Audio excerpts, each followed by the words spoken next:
太奇怪了，这胸腔内部完好无损，这胃部食道和气管也没有中毒的表现，这是怎么回事？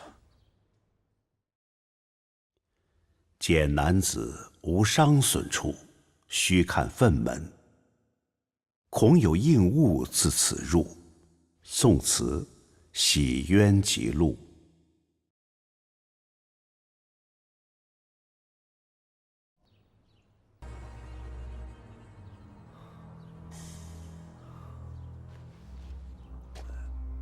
师傅，这捅的也太大了吧！这部位解剖能说明什么？小六啊，从肛门处到大肠处全部萎缩，你知道这是怎么造成的吗？不知道。灼伤，烫的。这白姑娘告诉我，她没有中毒的迹象，可是如果服用了麻醉药，是检查不出来的。可是白姑娘跟我提到过这种药，叫锁心骨。她和沈姑娘去过镇上，3个月前，有人去药店买了锁心骨必要的材料龙眼草。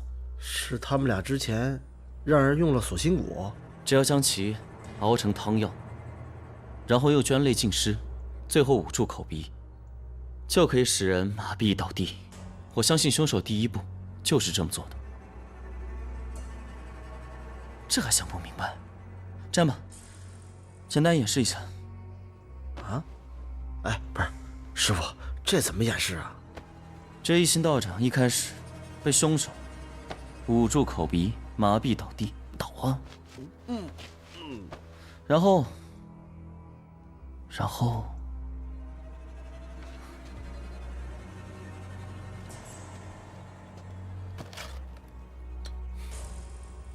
找了根铁棍，将其加热。师傅，你拿这干什么？别怕。然后受害者倒地不起，这凶手拿着铁棍，从肛门直捅大肠。师傅，我这就别试了。这死者生前非常痛苦，可是由于锁心骨的原因，这受害者根本没法动弹。这根铁棍插入大肠以后，使其大肠肌肉和肛门的肌肉萎缩，太惨了。师傅，来，给我。这么长的东西，往肛门里边捅，一拔出来，它不流血吗？这正常的铁棍当然会流血，但是加热过后它就不一定了。若是这根铁棍加热，就会使血液凝固，再加上这肌肉萎缩，这血是不会流出来的。即使是流出来了，也被处理掉了。哦，原来如此。然后凶手拔出铁棍以后，这萎缩的肌肉遭到烫伤，也愈合了。没有人验尸会去那个地方验，也没有人会想到那个是致死处，所以根本就查不到原因。师傅，我太佩服你了。原来人是这么死的，真没想到，这凶手居然用这么卑鄙的手段来杀人。凶手这么做，就是增加死者的诡异。一个查不出死因的死者，足够让庄子的上上下下全部人心惶惶，最后都是归结于胡经所为。太好了，冲儿，赶紧去把宋公子的调查结果告诉庄上的所有人，这一切都是人干的，和胡经无关。是。这要是一般人啊，还真查不出死因，也就像你这种变态可以。确实，我跟死尸打交道是变态，那你呢？跟鬼神打交道，你更变态。你能不能下次换点新鲜的怼我啊？菜来啦！今天你们辛苦了，我亲自做午饭。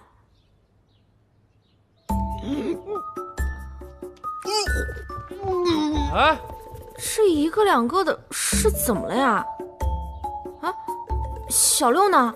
刚才小六跟宋慈去检查尸体的时候，吐得七荤八素的，这会儿在房间休息呢。做的什么好吃的？红烧猪大肠和蹄膀肉啊。难怪宋慈也跑了。我做的饭看上去有那么难吃吗？肯定不会。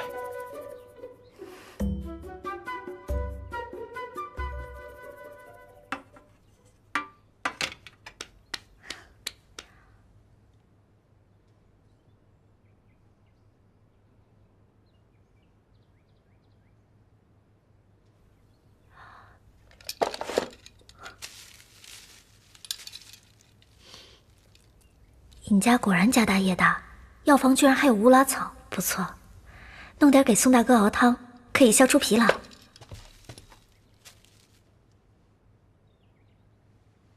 白姐姐，哎，沈姑娘，你怎么来了？你身体不舒服啊？没有，我来是想找你帮个忙。哦，你说。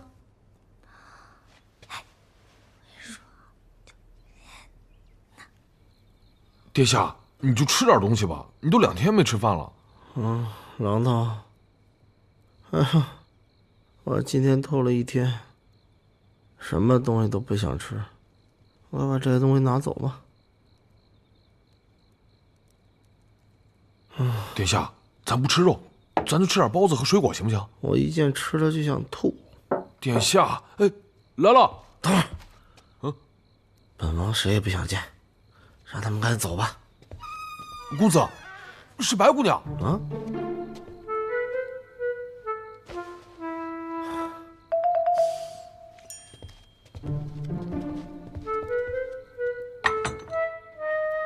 小六，我听说你吐了1天，特意亲自熬了1碗粥，你趁热喝。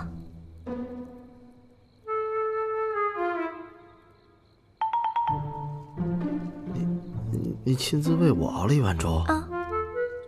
这粥没给其他人。李子芳，还有我师傅，他们不是吃过晚饭了吗？郎头，白姑娘亲自给我熬的粥。哎，不，烫！不烫吗？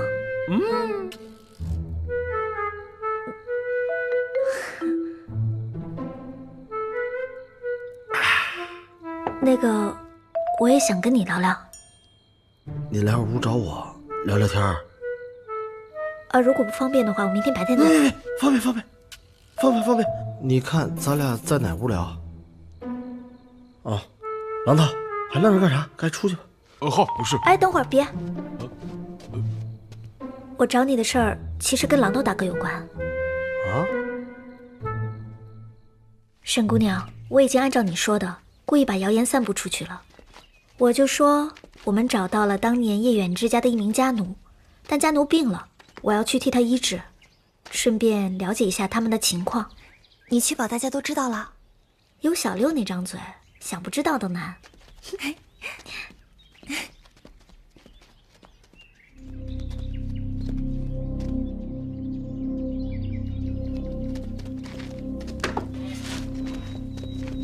李丁在家吗？我把大夫给你带来了。快！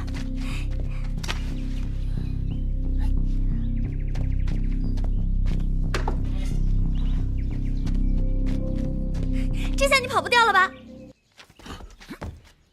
说，到底是谁？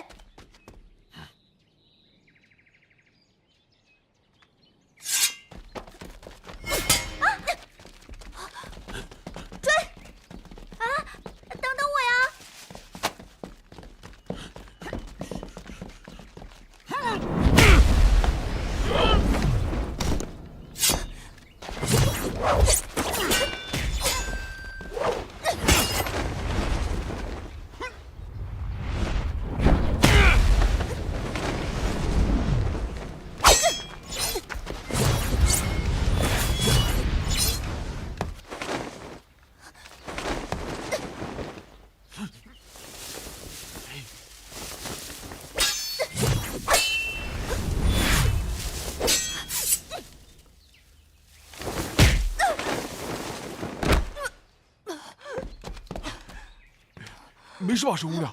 没事。你找死！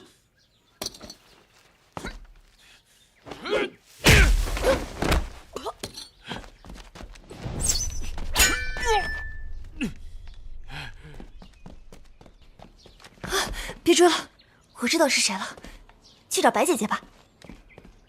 秋儿，退后，不能进。你们这是干什么？你带这么多人去你二叔庄子干什么？沈姑娘已经找到凶手了。凶手？不，我还不确定是不是凶手。不过今天袭击我和白姑娘的那个黑衣人，正是尹欣。欣儿自幼痴呆，这怎么可能呢？错不了，我故意放出消息，说是找到了叶远志的一名家奴。尹庄主对叶远志这个名字不陌生吧？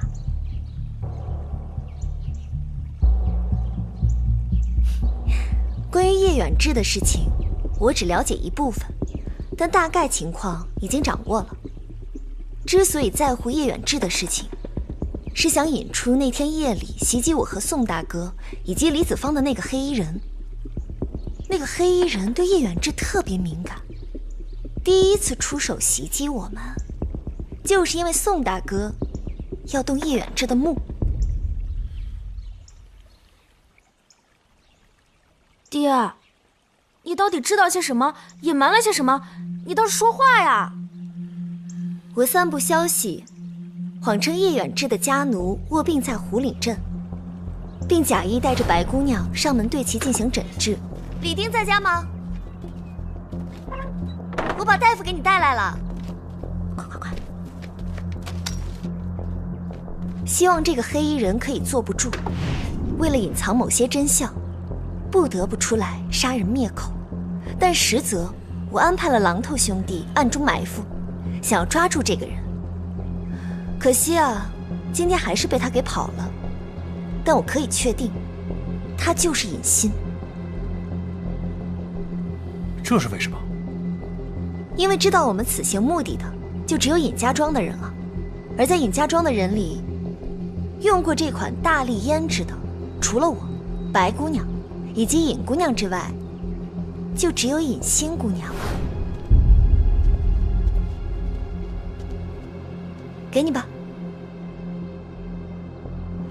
今天我和黑衣人交手的时候，在他的身上也闻到了这款香胭脂特殊的味道。白姑娘一直和我在一起，尹姑娘则在我们遇袭那天晚上就跟黑衣人动过手，他们两个都排除了嫌疑。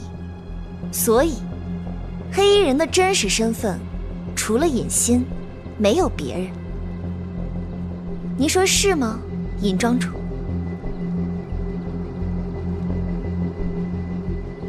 爹，你倒是说话呀！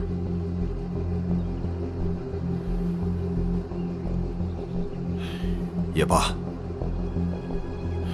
等先见到你二叔再说吧。走，冲哥。让开！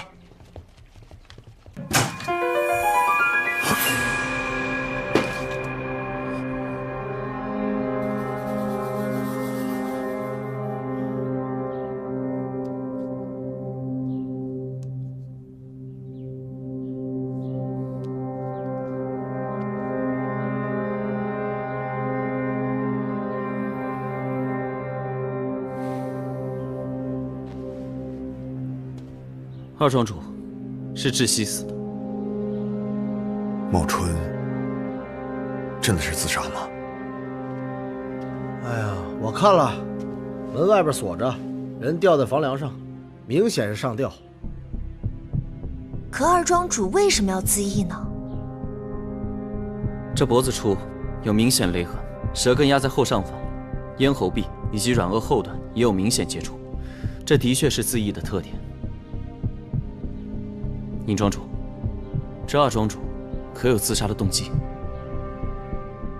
茂春绝不会自杀的。他这个人性格自负，虽然说我们兄弟二人关系不太融洽，但这些年已经有明显和好的趋势。以我对他的了解，他没有任何自杀的理由啊。我建议先把二庄主尸体搬走，让我们好好检查一下。你是说，你还要检查屋子，所以有可能是他杀？听子方的，仔细点，总没错的。冲儿，师傅，主任将二庄主的尸身移到北庄偏堂吧，就把灵堂设置在偏堂吧。是。乔儿，想办法把你妹妹找回来吧。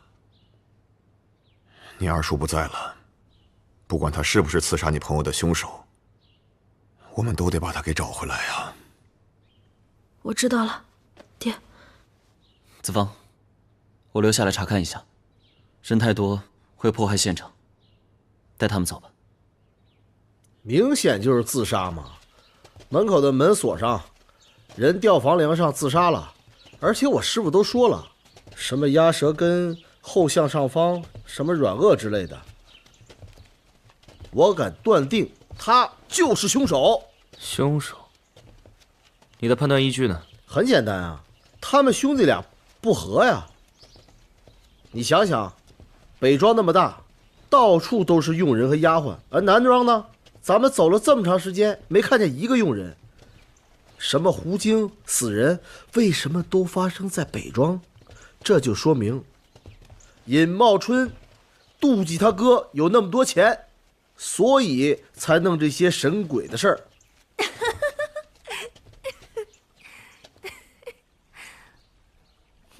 我分析的有问题吗？你恨我？我还告诉你，小神婆，如果尹茂春真把尹家弄得家破人亡，这些钱财就都归他了。可他们是一家人啊。白姑娘，他们确实是一家人，但是都已经长大了，兄弟两个人分家了，要不怎么一个南庄一个北庄呢？啊？那是什么地方？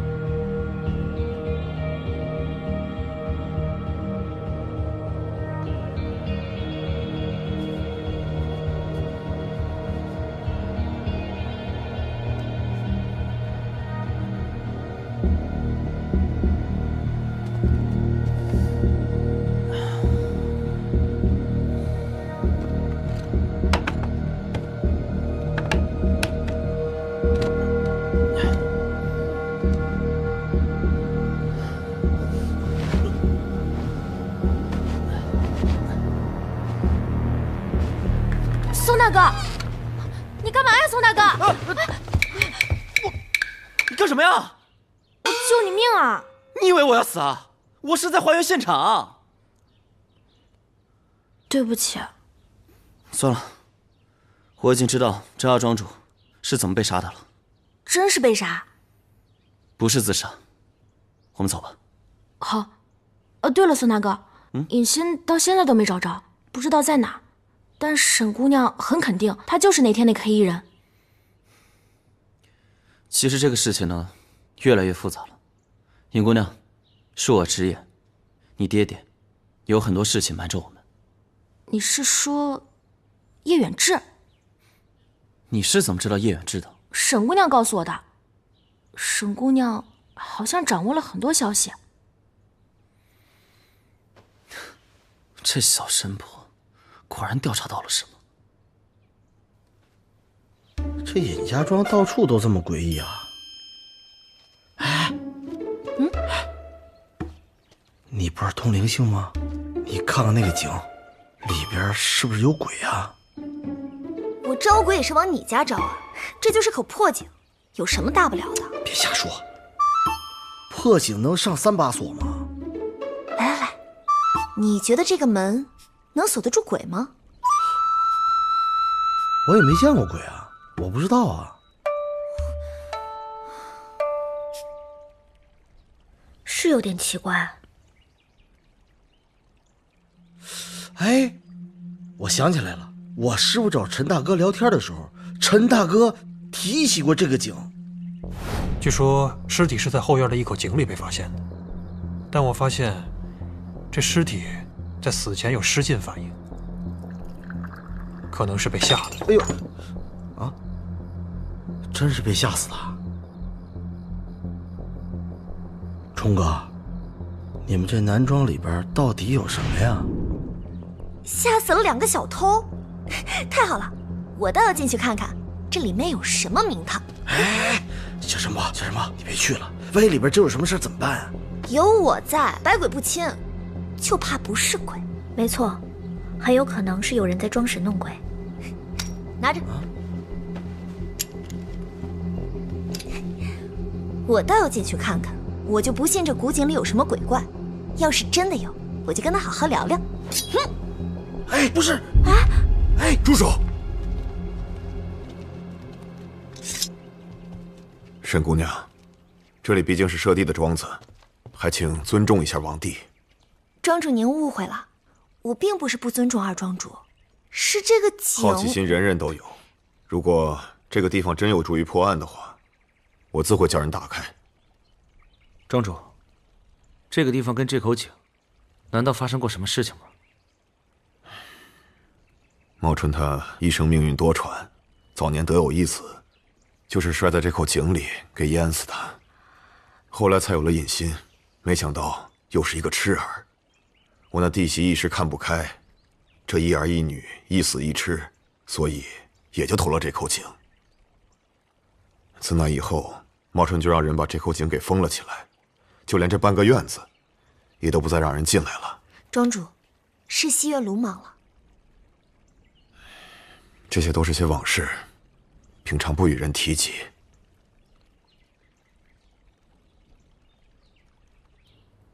这尹淑春是二庄主的原名。是的，茂春后来找大师算了一下，有幸改了名字。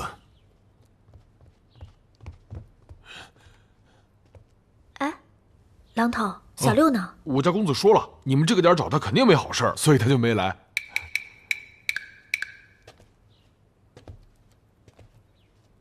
宋慈小兄弟，你说茂春是被人杀的，现在人都来了，你请说吧。好，这二庄主的确是被这根绳子吊死的，只不过他并不是自杀。二庄主吊死的那根房梁上方，那里有被剧烈摩擦的痕迹，一看就是吊起过重物。而这绳子也有被大段摩擦的痕迹。以我的猜测，凶手正是用这根绳子套住了二庄主的脖子，然后将其吊起来，活活窒息而死。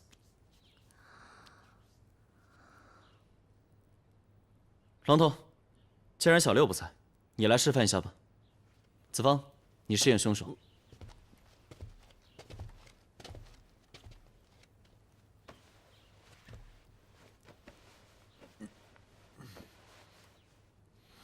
我来了，1、2、3，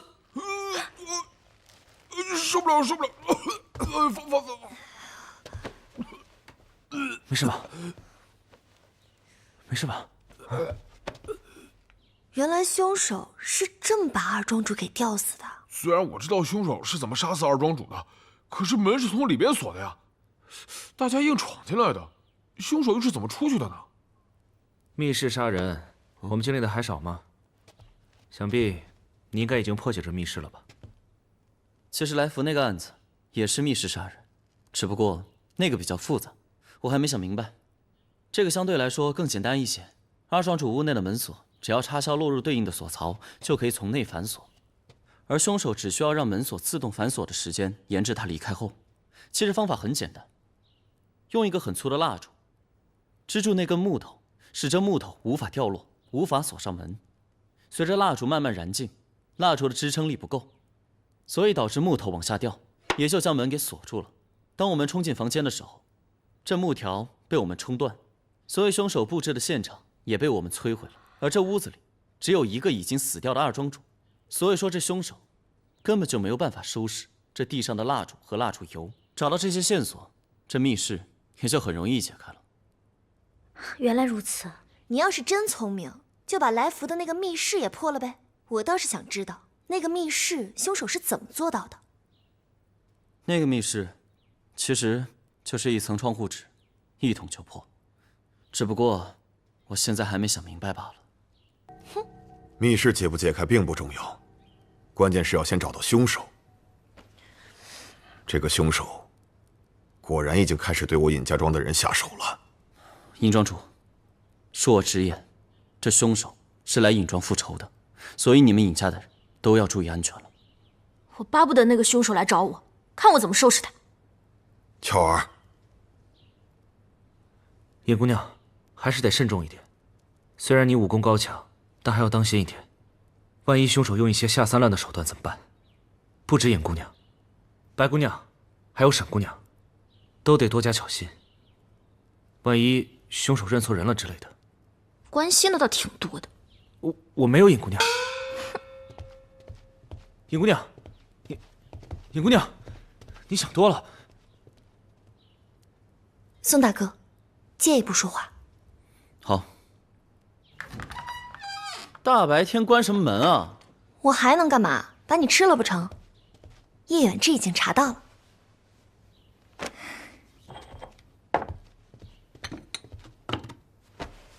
你是找鬼要的线索？这次是人，我请我姐帮忙查到了叶远志和当年叶家鄱阳湖惨案的线索。我猜这尹庄主跟叶远志的死有关。你猜的倒和我一样。先说说我查到的信息吧。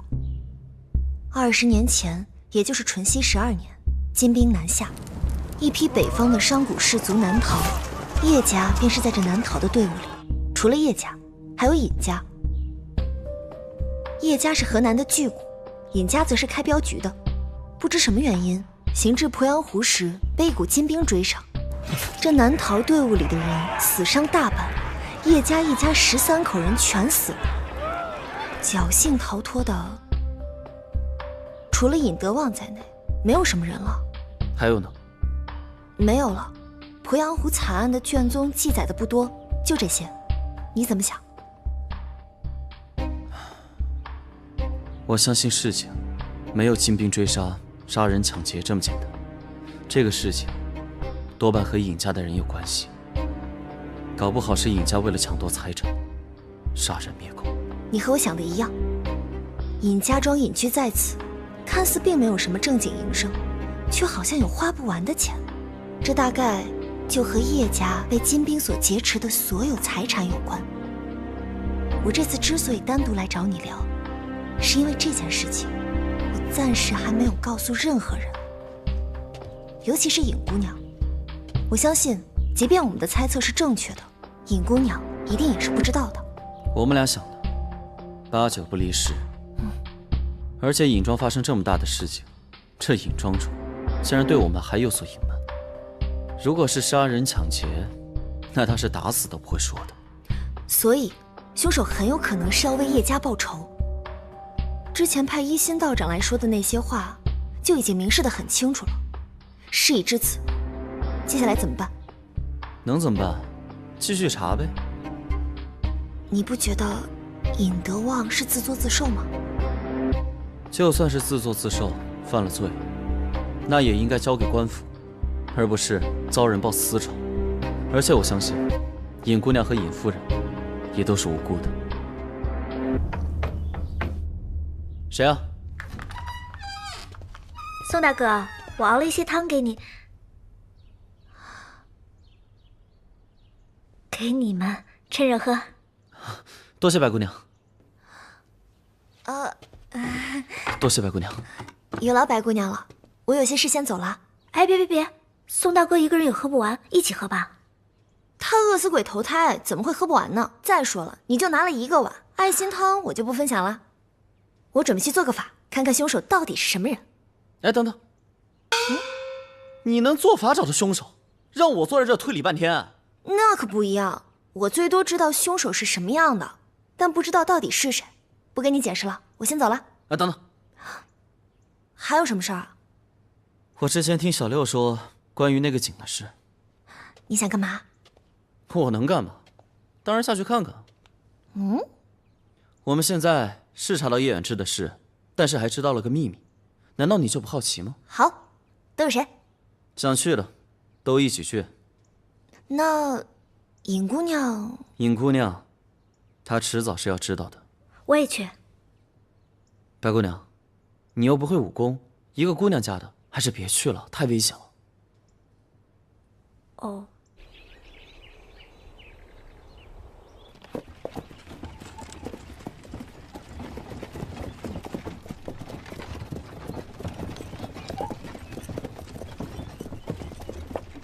玉，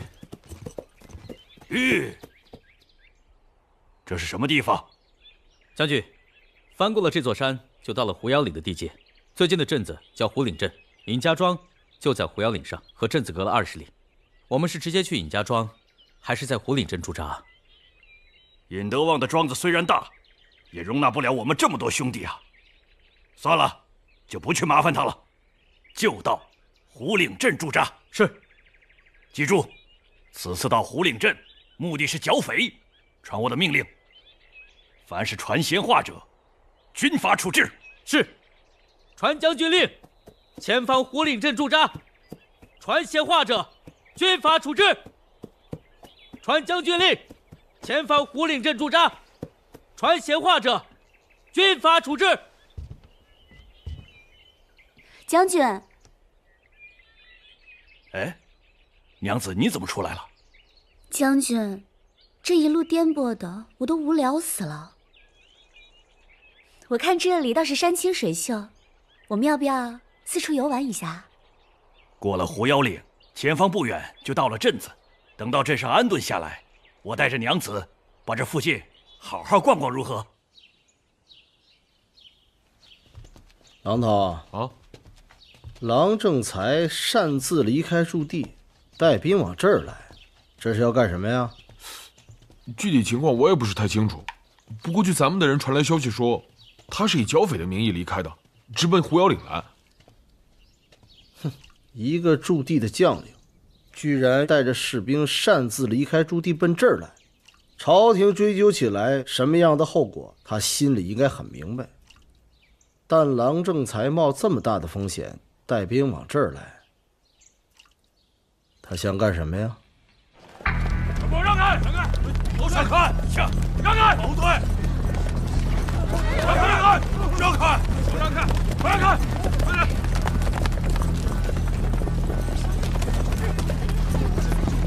后退！都后退！快！我让开！快开！让开！让开！让开！让开！让开！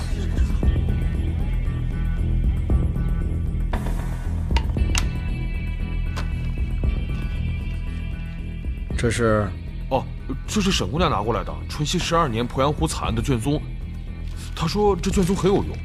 殿下，我觉得这里边可能会有些答案。